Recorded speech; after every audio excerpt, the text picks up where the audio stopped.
Okay, so just really in a way, kind of responding as well to Anine last week, saying that she'd like to really kind of have a bit more background to what's going on in Daniel chapter 8 in terms of the historical background and the characters involved and so on, because it is actually one of the most specific chapters in Daniel, because actually the angel Gabriel appears and explains to Daniel exactly what countries are involved and what it's all talking about.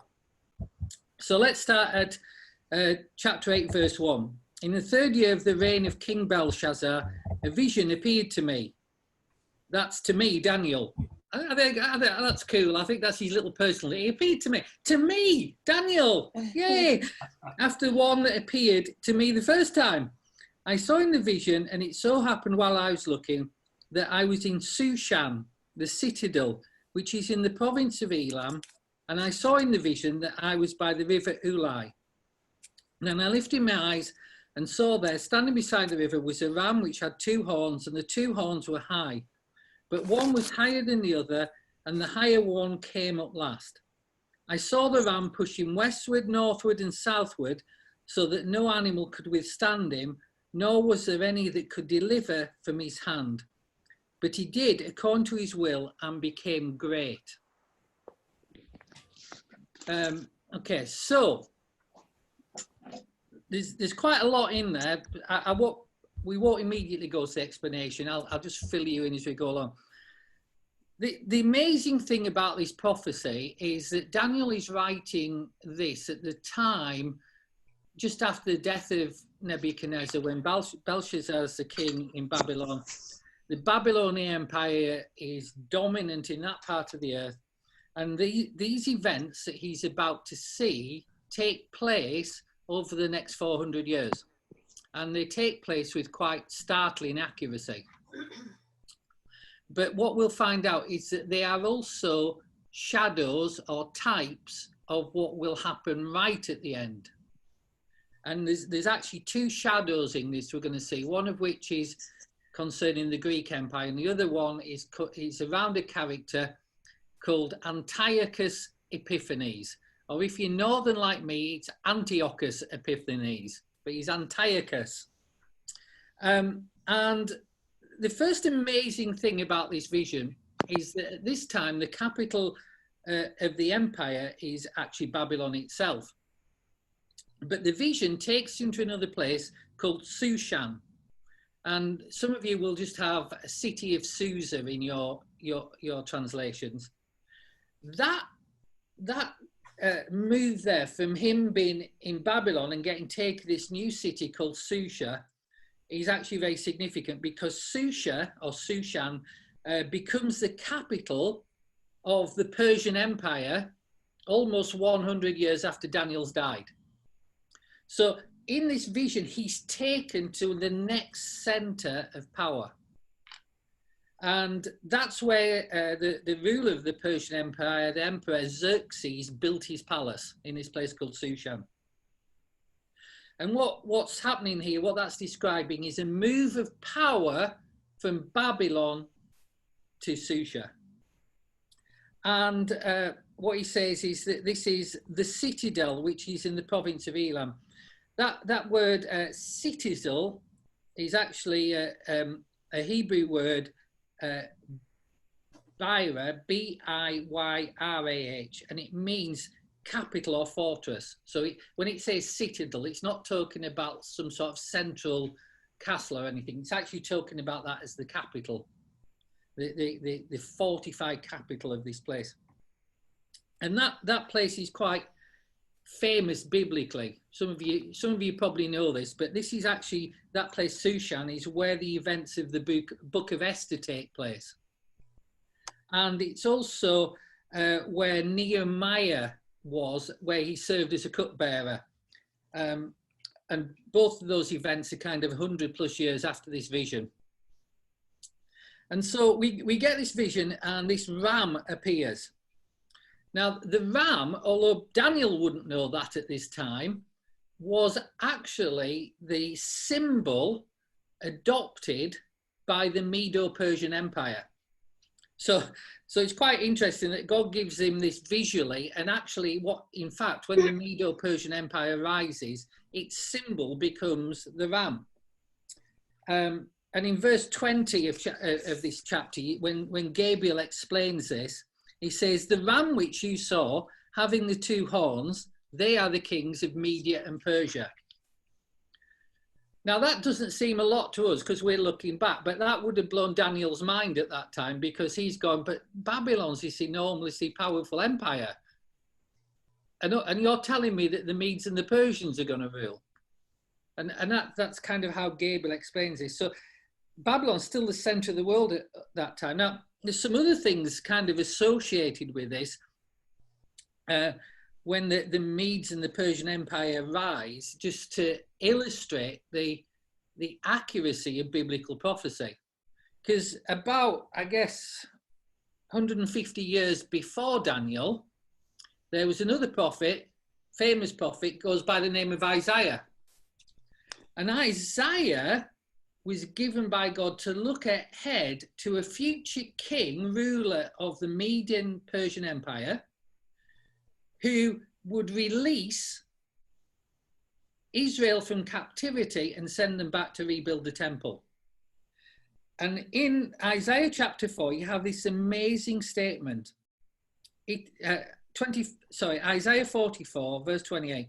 It is God's describing himself, and he says, "It is I who says of Cyrus, he is my shepherd and shall perform my desire. And he declares to Jerusalem, you shall be built, and to the temple your foundation shall be laid."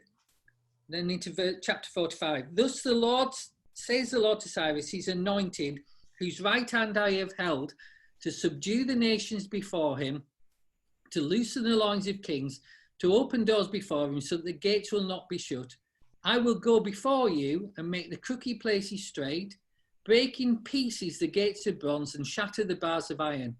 I'll give you the treasures of darkness and the hidden riches of secret places, so that you will know that I, the Lord, who calls you by your name, am the God of Israel. For Jacob's my servant's sake and Israel my chosen one, I have even called you by your name. I have named you, though you don't know me. I am the Lord, and there is no other. There is no God beside me. I strengthen you, though you have not known me, so that they may know from the rising of the sun and from the west that there's no one besides me. I am the Lord, there's no other, and I form the light and create darkness. I, the Lord, do all these things." And that is absolutely amazing, because not only is Isaiah saying that Israel's going to be taken into captivity, but where they're taken into captivity eventually will be ruled over with somebody with the specific name of Cyrus, and this man Cyrus is going to send Israel back out of captivity to rebuild the temple. And hundreds of years later, a man called Cyrus tells Nehemiah and tells Zerubbabel and tells Haggai and all the rest of them that they can go back to Israel and to start rebuilding the temple and the walls of the city.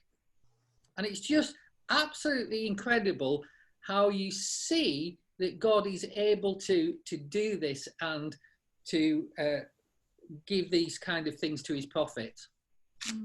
Absolutely phenomenal. We read that and we think, well, what's going on? They read that and they go, who's Cyrus? And so they were like looking for centuries for this guy Cyrus. And as soon as they went into captivity, the first thing they must have been doing, apart from crying out to God, was looking for somebody called Cyrus to rise up and let them go back again. Now, I'm going to show you what the Medo-Persian Empire looked like at that time.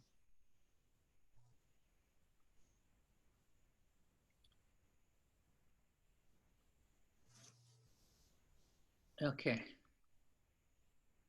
So you've got that on your screen? Yeah. Okay, so this is the Medo-Persian Empire, and Daniel is there in this place called Babylon, where my little arrow's pointing. And what the vision does is it takes him to there, which becomes the capital that Xerxes rules this Persian Empire from. And as you can see, it's a big empire, extends over into Macedonia, that's important, extends down to Egypt, and then goes over here into all these strange countries, that the Stans and Kakas, all those sort of countries over this further side of Persia. And up there's another former empire called the Armenian Empire. Okay, so what we've got this description of two horns. Now, biblically, horns always kind of get associated with power. They represent strength. And we saw earlier when we looked at the vision from Daniel chapter 2 and the beasts of Daniel chapter 4, that the Medo-Persian Empire was an amalgamation of two empires that were working together, but the stronger one of the two was the one that rose up second, which was the Persian Empire. And so this vision of two horns, where one rises up later and is bigger, that's a description of what happens.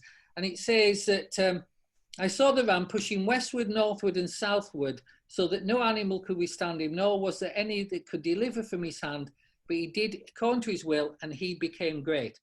So this empire pushed westwards into this area, which was the Babylonian Empire. It produced northward up here, which was the Armenian and Scythian, or I think that's how you pronounce it, Scythian Empire. And it pushed south right down here to Ethiopia. So that's a really accurate description of what was going on. So it was coming from this area here, and it took north, west and south. And again, just tremendous accuracy. So we go on to verse 5. As I was considering, suddenly a male goat came from the west across the surface of the whole earth without touching the ground. And the goat had a notable horn between his eyes. Then he came to the ram that had two horns. Remember, that's the Medo-Persian Empire, which I had seen standing beside the river, and he ran at him with furious power. And I saw him confronting the ram. He was moved with rage against him, attacked the ram, and broke his two horns. There was no power in the ram to withstand him, but he cast him down to the ground and trampled him, and there was no one that could deliver the ram from his hands. Okay, so what we're moving now is we're moving on to the next focus of attention, the next thing that's going to come up in history. And we've got this male goat from the west. So this is coming from this direction over here somewhere, coming towards the ram. In verse 21, the angel Gabriel says this, and the male goat is the kingdom of Greece, and the large horn between its eyes is its first king. Again, that is shocking, because at this time, Greece did not exist. What you had Macedonia, which was a number of independent city-states, and then you had other independent states calling themselves Grecians, who were like the state of Athens, the state of Sparta, and so on. So you've got the Spartans, the Athenians, Macedonians, but they're all independent city-states. So Greece does not exist at this time, and there is no king. And not only is Daniel looking at this from the perspective of the Babylonian Empire, just having his mind blown that the Medes and the Persians are going to rise up, but he's now been told that that great empire is going to be decimated from a place that doesn't even exist, called Greece. And it's going to be done by the first king of that land. And it's going to be done without touching the ground. What does that mean? It means, you know, most commentators agree, and I think it's kind of obvious, because when we look back at the beast's description, he called them a leopard because of its great speed. So without touching the ground is another description of great speed. Now, here's the interesting thing. Alexander the Great, the first king of Greece, his forces were much smaller than those of the Medes and the Persians. They were tiny, but Alexander managed to conquest across most of the civilized world at that time very, very quickly as a result of lightning attacks. People just did not see him coming, and by the time they just was so quick, took ground so quickly, just absolutely lightning attacks, and that's how they built their empire. And that conspicuous horn, I've probably already given it away, is the first king of Greece. Who was the first king of Greece? Alexander the Great.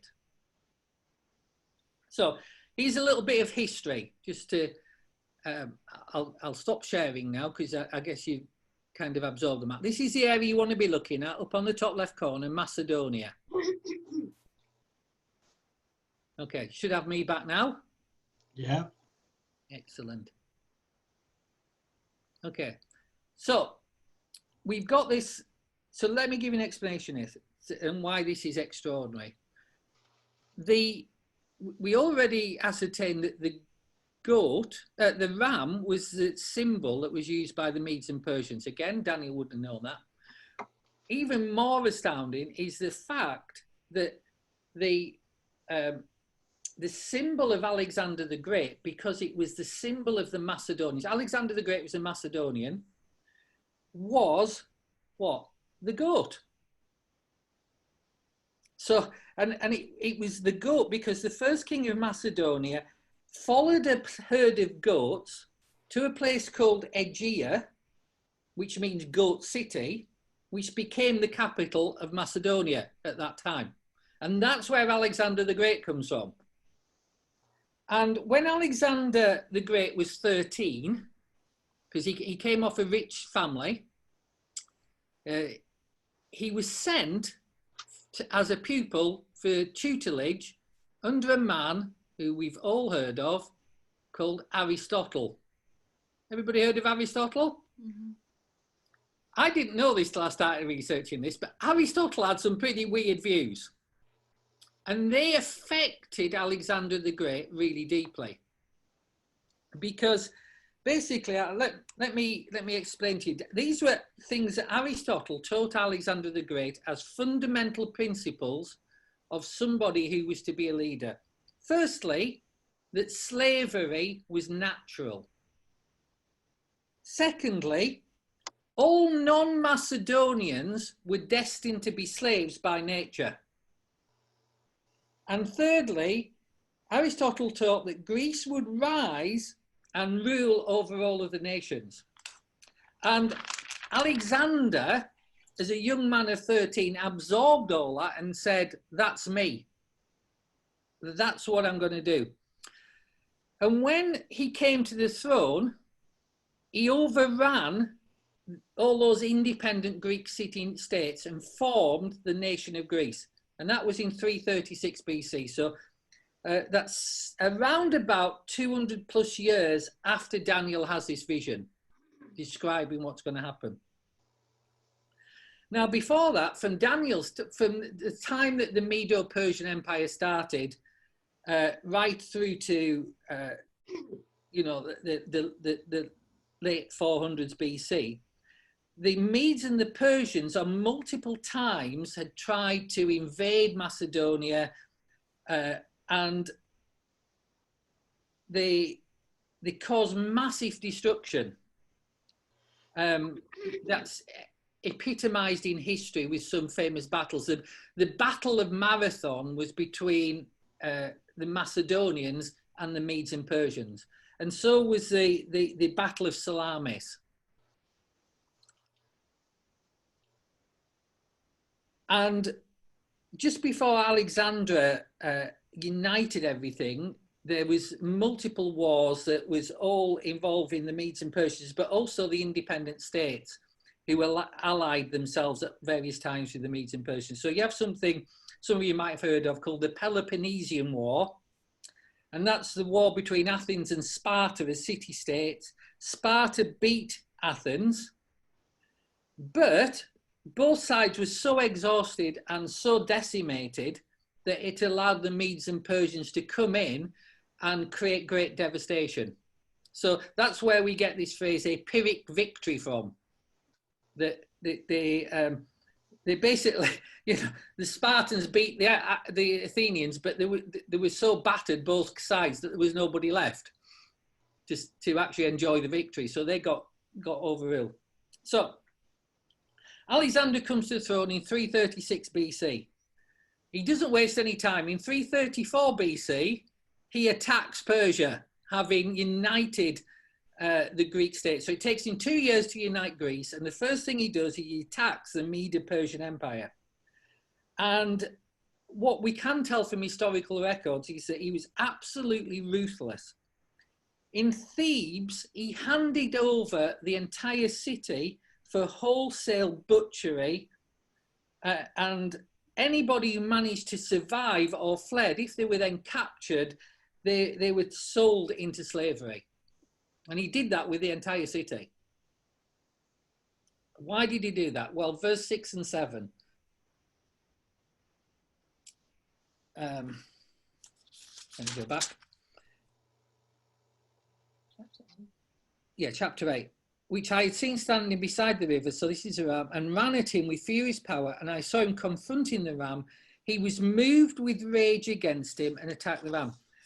What that's telling us is that why did Alexander basically unite Greece and immediately attack Medes and Persians is because he was so enraged at a personal level, and it had been indoctrinated in by Aristotle, that the Medes and the Persians had committed all these atrocities against Macedonia, and therefore vengeance was required. And that's why it says he went at them with great rage. He went for vengeance as a result of the previous campaigns. Okay, still with me? Getting the history. Good.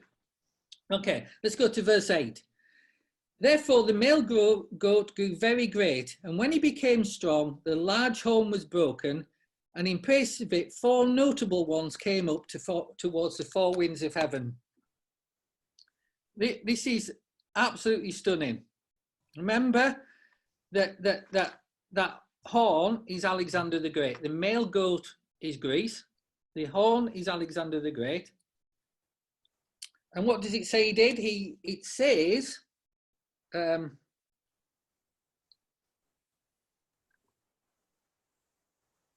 male goat grew very great, and when he became strong, the large horn was broken. In place of it, 4 notable ones came up towards the 4 winds of heaven.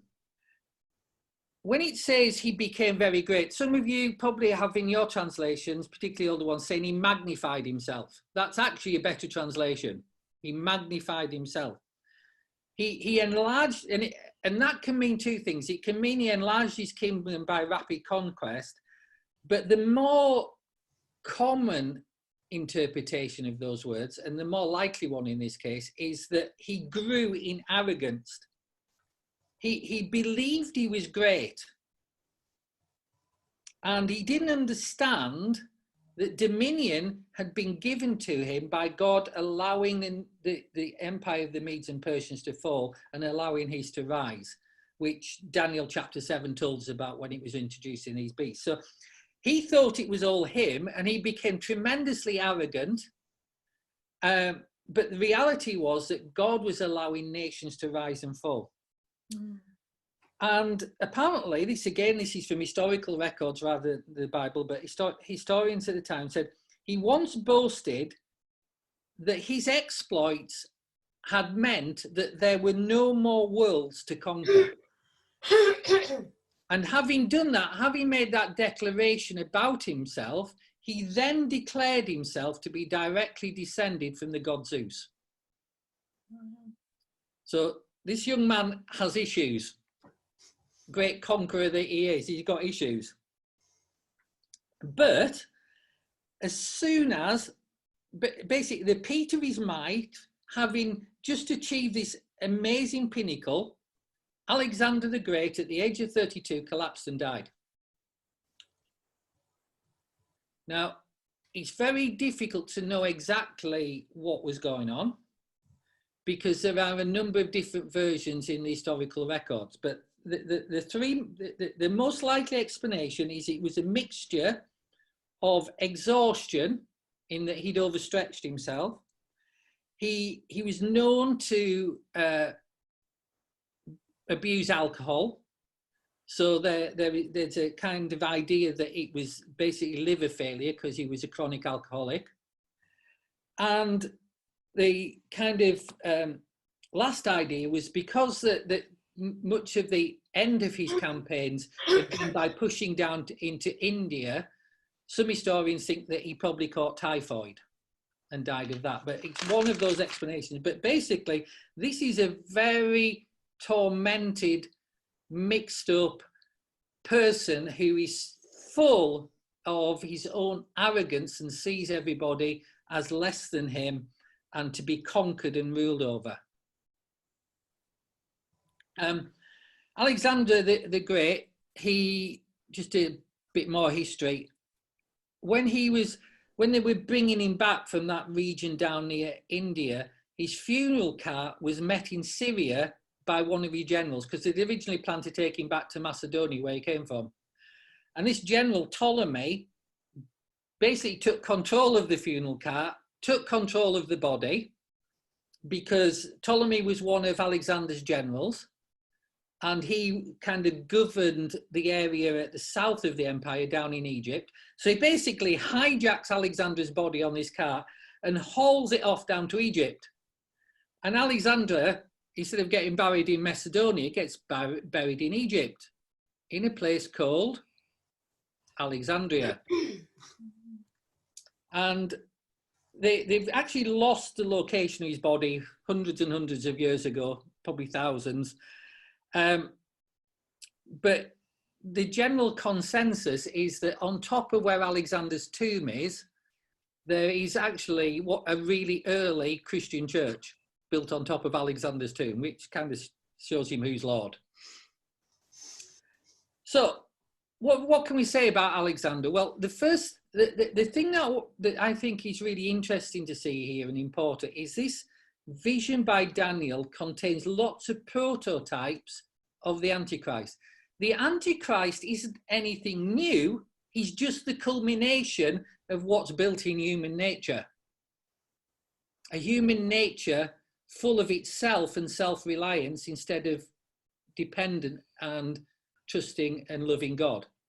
So he's a product of it. And Alexander gives us a really interesting and really good insight of what the Antichrist is like. Let me give you a description of the Antichrist as Daniel is going to describe him in chapter 11. I'll just read it for you. No, don't turn there. Then the king shall do according to his own will. So this is Daniel describing the Antichrist. He shall exalt and magnify himself above every god, speak blasphemies against the God of gods, and shall prosper till the wrath has been accomplished. For what has been determined shall be done. He shall regard neither the God of his fathers, nor the desire of women, nor regard any God, for he exalts himself above them all.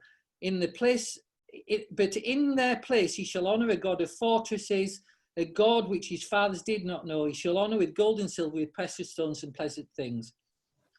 And basically we see in Alexander, and we also see in the Antichrist, somebody puts himself in highest esteem.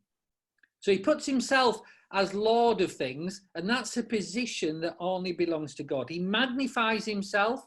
It's his push. He's the one pushing himself. He's the one proclaiming himself.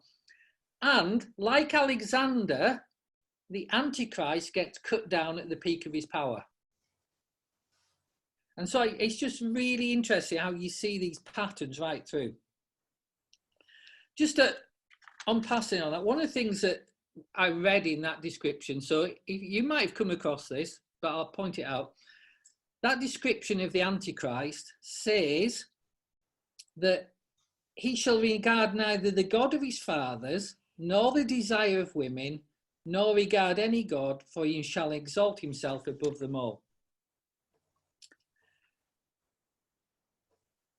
I'm not sure of this because that's the only reference. But it's probable that Alexander was a homosexual. And that description of the Antichrist is capable of reading that the Antichrist will be homosexual, because he does not have a desire for women. That's the only thing that goes. People who don't go along with that idea think that what it's really saying is he's devoid of any natural affection. But I think it's interesting when we've looked in earlier weeks, when we talk about the man of lawlessness, that where we create a morality in a society how we want it to be and turn our back on God's ways and God's law, then we create something in the image that is against God. So I just throw that out there. I don't think it's a big thing, but I just think it's kind of something you'll probably come across if you ever read books about the Antichrist or watch films or whatever. And that's where that comes from, this idea that he has homosexual tendencies. And then we see that there are 4 conspicuous horns. Because Alexander was young when he died, he hadn't prepared a proper heir. And so instead, like was predicted to Daniel 200 years earlier, his kingdom was divided between 4 generals. And I'll show you that kingdom now. The kingdom of Alexander is all this within the red lines. And it's divided between 4 generals. Ptolemy, the one that nicks the body, is down here in green. Seleucus, who's the yellow, he forms something later called the Seleucid Empire. There is Lysimachus, who's this purple bit up here, which is kind of northern Turkey now, and Alexander's original homeland of Macedonia, and that stretches over into Bulgaria. Place close to my heart because I go there a lot. And then there's another guy called Cassander who is in this area. So Bulgaria was originally known as Thrace. Just throw that out as an historical thing. Have you heard of Thracians? They were the precursors of the Bulgarians. So we've got Alexander's empire split 4 ways as predicted. And then what happens? This is what happens. So this is really kind of interesting, because this vision narrows down on one person. And this next person it narrows down is an even clearer picture of what the Antichrist will look like. But this next part of the vision, again, has already been fulfilled, but it's another 200 years in the future after Alexander the Great. So out of these 4 things, out of one of those 4 horns, what does it say? Check verse 9. Out of one of them came a little horn. The actual words there, the New King James says little horn, but the actual Hebrew words for that are a rather smaller horn. So out of the 4 comes a rather smaller horn. Now remember, the Antichrist comes as 1 horn out of 10. So now in this one, we've got a rather smaller horn coming out of the 4. And what we can tell from the context of this, but also from the historical record, was that this smaller horn comes from this yellow kingdom, the Seleucid Empire. And rather smaller means that this person he's referring to lives insignificantly until he rises to power. He has very insignificant beginnings. And when we find out who this person is, that is a really accurate description from him. He came from very humble, very poor beginnings, and he rose to power. What do we know about this rather smaller horn? He grew exceedingly great towards the south, towards the east, and towards the beautiful or glorious land. And it grew up to the host of heaven. It cast down some of the hosts and some of the stars to the ground and trampled them. What do we know about him? Firstly, he assumes divine names for himself.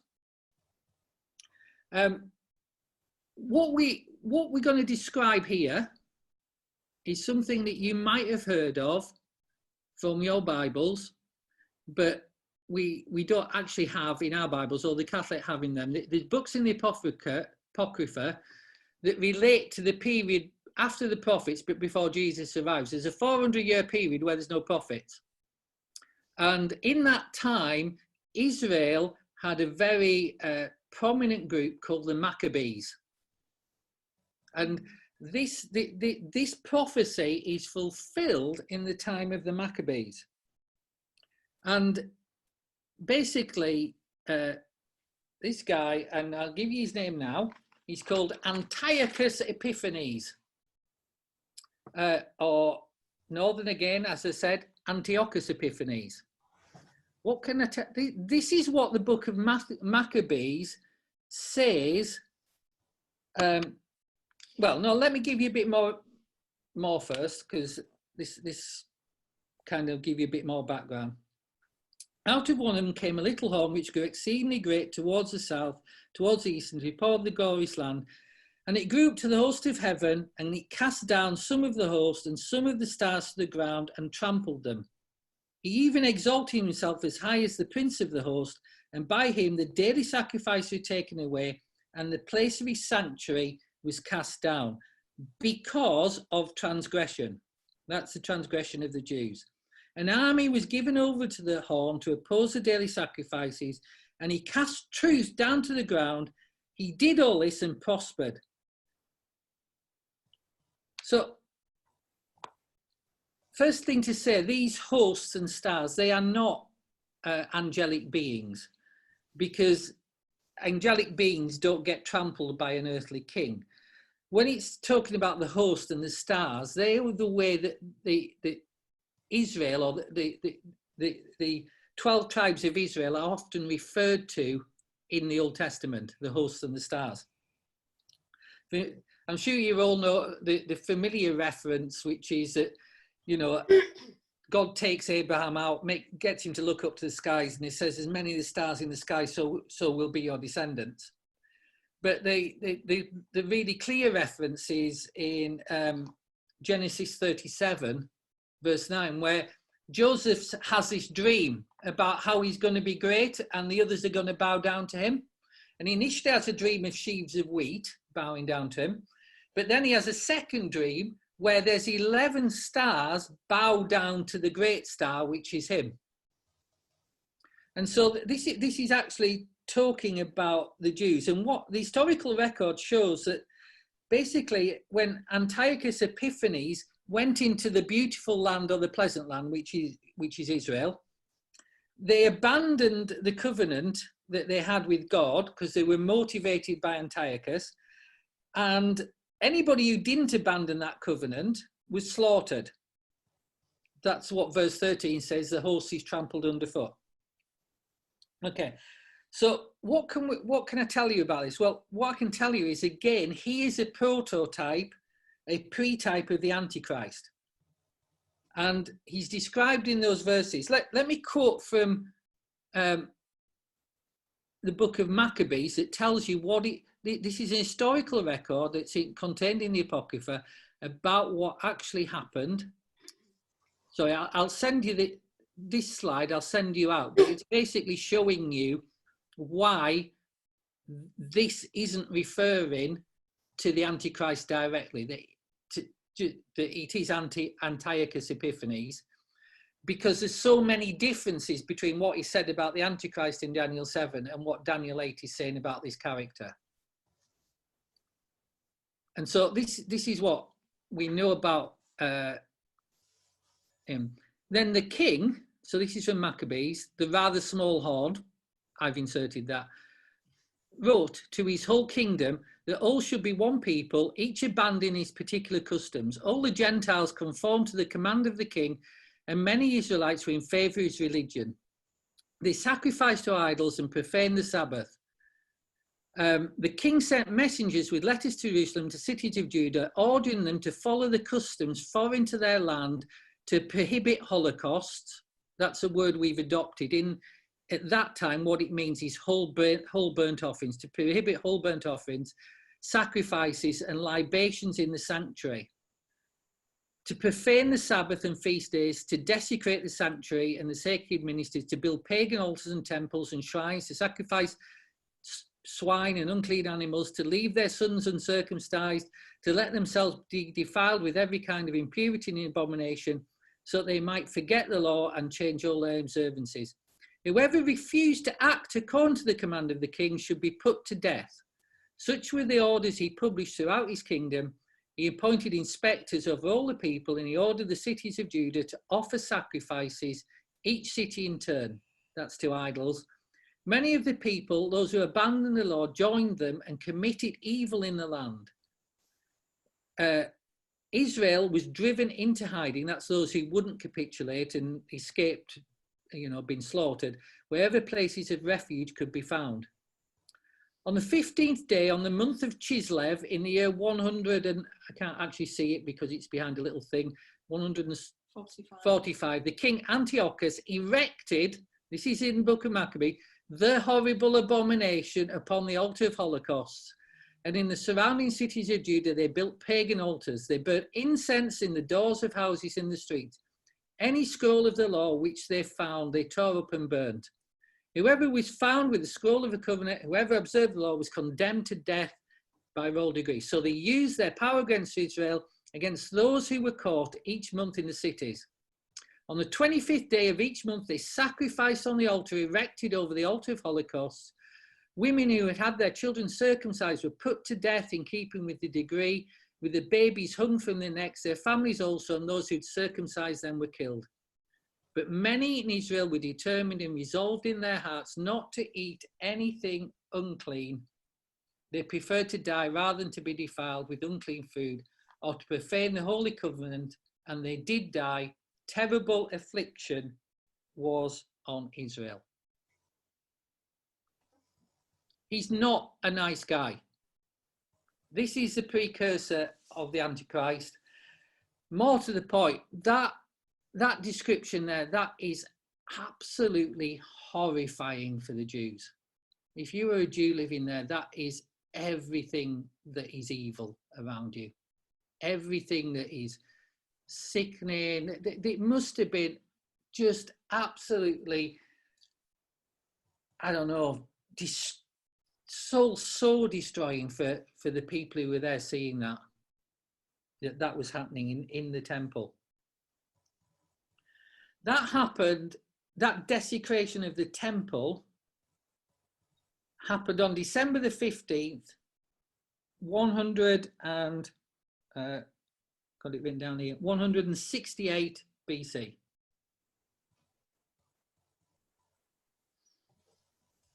Now, I want you to show you something, because what actually happened, the desecration of the temple, what happened was that Antiochus sacrificed a pig on the altar in the temple. That's this abomination. That's part of the abomination. He forced the Jewish priests then to swallow the flesh of the pig. And then he cooked this pig and made a broth out of it. And he sprinkled it on every surface right through the temple.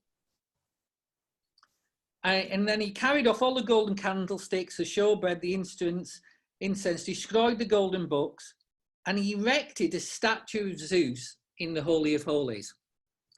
I'm going to show you a little video now to just kind of bring this together. Now, unfortunately, I don't know who recorded this video. It's got some really good information in it, but the voice is quite strange. It's either a very strange accent or it's just the processing that it's gone through when whoever's done it has put it on YouTube. But it's a few minutes, and I'm just going to put it up and let you see it, because it'll explain all this and pull it together, because it's quite shocking what happens.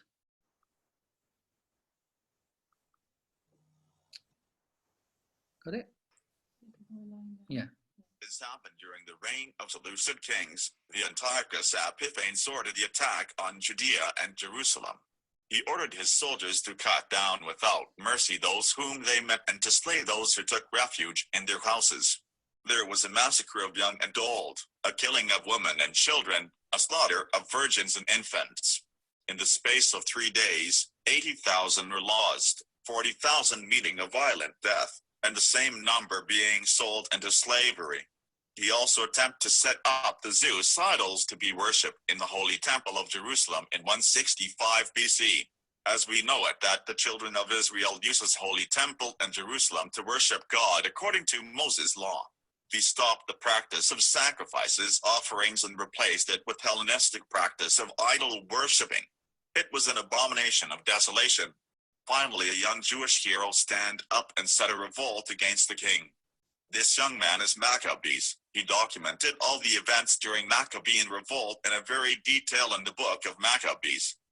Hearing that there is a rebellion raised up in the province of Judea, Epiphanes ordered 3,000 troops to overthrow it. Unfortunately, Maccabees successfully defeated this military power. Epiphanes went angry and doubled his military power yet once against Maccabees, able to defeat them. Realizing that this rebellion is not just a particular revolt, he ordered a war with full force troops of 36,000 peoples. However, Maccabean and his people has used a good strategy to ambush this mighty troops while they travel on narrow path of mountains toward Jerusalem. Finally, Epiphanes sent all the remaining power of 65,000 fully trained troops to take over Jerusalem. Unfortunately, he failed and his mighty kingdoms were broke down to pieces. Jews gained back to Jerusalem and found that the Holy Temple had been ruined. They took cleansing of the sanctuary and started the offering on somewhere 25th of December 161 BC. Dan 8:13-14. Then I heard a Holy One speaking, and another Holy One said to him, "How long will it take for the vision to be fulfilled?" The vision concerning the daily sacrifice, the rebellion that causes desolation, the surrender of the sanctuary, and the trampling underfoot of the Lord's people. He said to me, "It will take 2,300 evenings and mornings, then the sanctuary will be reconsecrated." The Bible prophesies the exact date of this abomination of desolation to be 2,300 evenings and mornings. As the daily sacrifice is practiced twice in a day, one in the evening and one in the morning, then 2,300 evenings and mornings here must refers to half of it, which is 1,150 days. The exact date counting of the time when Epiphanes set up the Zeus idol on the Holy Temple is written in Book of Maccabees to be 15th days, 9th months, and 145th years. While the exact date of the children of Israel started the daily sacrifices after the cleansing of the Holy Temple is 25th days, 9th month, and 148 years. If you calculated the time between these two dates using ancient lunar Jewish calendar that were used at the time, which uses the principle of 360 days a year and insertion of intercalary months on it, it will turn out exactly to be 1,150 days. This is exactly 2,300 evenings and mornings that were mentioned 400 years before the event is happening in the book of Daniel 8.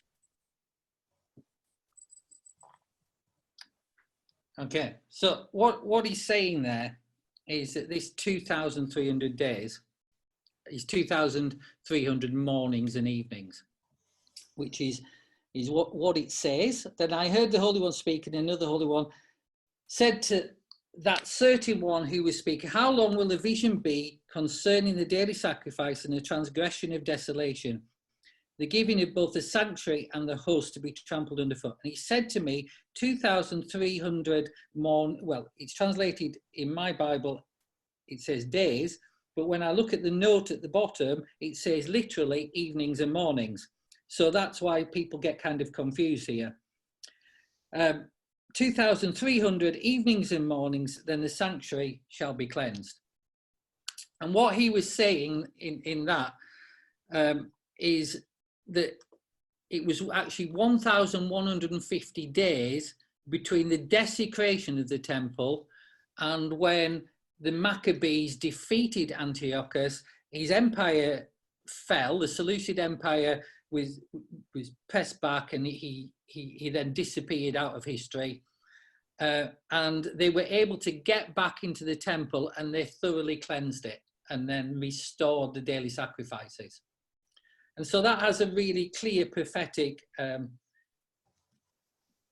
conclusion. Now, the issue is that because people have read that wrongly over the years, some people have tried to say days equals years and so on.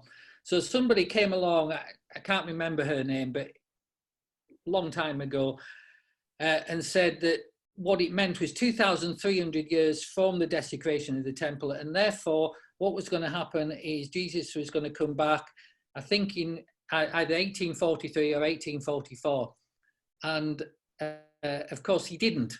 And so they recalculated and moved it forward a year. So we must have got it wrong a year. And again, he didn't come back. So they said, well, he's come spiritually. So he's all around us and all with us. So he has returned spiritually to the earth. And that was such a, so many people believed that prophecy that actually gave birth to the Seventh-day Adventist movement. Okay, so I just want to finish off with a tiny little video, because that'll then take us through the scope until back to Jesus. Because remember, we got into Daniel by looking at the timeline in Matthew and Jesus saying, well, if you want to know what I'm talking about when I say there's going to be abomination of desolation, look at what Daniel talked about. We're going to get something like that again. In this time of tribulation, we're going to get something that is comparable to that abomination. So when Jesus is saying that to his disciples, they say that what is in their mind is what Antiochus Epiphanes did. You might take mic off mic. Mic off mic. Why does he want to go off mute? Because it's not on mute, and so the camera keeps. Oh, right, I got him. Okay. He's back on mute now. You see that? Yeah. It's a bit grainy, this one. In 167 BCE, during the period of Greek Seleucid rule, coexistence with the Jewish state of Judea came to an abrupt halt. In an attempt to destroy the Jewish religion, King Antiochus IV issued orders requiring all Jews to desecrate the Sabbath and holy days by sacrificing pigs, engaging in pagan practices, and refraining from circumcision. This was met with violent opposition and eventually an insurrection by Mattathias. He was the leader of the priestly Hasmonean line, whose descendants were also called the Maccabeans. After 3 years, his son, Judas Maccabeus, succeeded in regaining control of Jerusalem, purifying the temple, and renewing the Jewish rites within it. Finally, the Jewish state in Judea became independent for the first time since the destruction of the first temple. The Hasmoneans first assumed control of the state, then took the office of high priest. Eventually, they would be kings as well. The Hasmonean dynasty ruled for 100 years, enlarging their territories well beyond the borders of Judah. It was internal strife and power struggles which finally brought this dynasty to an end. These conflicts hastened the arrival of the Roman army led by Pompey in 63 BCE. So we're now all up to date on our history. We now know what an abomination of desolation is going to be like, and we found out a bit more about what the Antichrist is going to be like.